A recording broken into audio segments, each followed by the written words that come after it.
एक बहुत बड़ा विजिट हो रहा है और जो व्लादिमीर पुतिन हैं यानी कि प्रेसिडेंट ऑफ रशिया वो इंडिया पहुंच रहे हैं और इंडिया में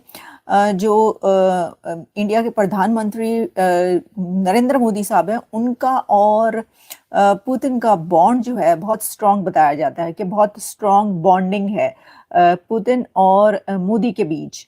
और ये बॉन्डिंग जो है ये पाकिस्तान को तंग कर रही है। उसे लगता है कि चूंकि रशिया एक तरफ एक सुपर पावर है, एक तरफ अमेरिका एक सुपर पावर है, रशिया और भारत की जो दोस्ती है वो एक नेक्स्ट लेवल दोस्ती है और वो मतलब वैसी दोस्ती कहीं नहीं, इसलिए इनका चिढ़ मचना जो है वो जारी है और ये बड़े जलते हैं यार भारत और रशिया की दोस्ती से। देखिए खबर है कि Putin is confirm to visit India for the BRICS summit in September 2026। तो सितंबर में ब्रिक्स की समिट होने वाली है भारत में और उसमें रूस की तरफ से कंफर्म कर दिया गया है कि जो प्रेसिडेंट है व्लादिमीर पुतिन वो भारत आ रहे हैं इस समिट में हिस्सा लेने। अब देखिए पर्पस क्या है इसका।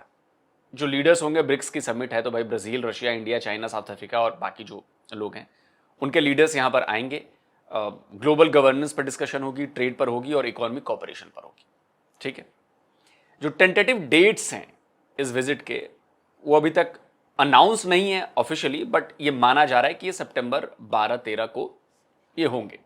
अब सिग्निफिकेंस क्या है इसकी कि एक साल से भी कम वक्त में पुतिन की ये सेकेंड विजिट होगी इंडिया की। कि जियोपॉलिटिकल शिफ्ट्स हो रहे हैं, नए ब्लॉक्स बन रहे हैं, नई चीजें हो रही हैं, उसके बावजूद ये special and privileged strategic partnership है जो भारत और रशिया की है, ये दर्शाता है।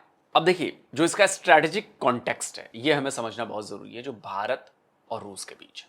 डिप्लोमेटिक टाइज 79 ईयर्स हो गए हैं, मतलब जब से हमारा देश इंडिपेंडेंट हुआ तब से लेकर अब तक 79 ईयर्स हो गए हैं जब हमारे डिप्लोमेटिक टाइज हैं।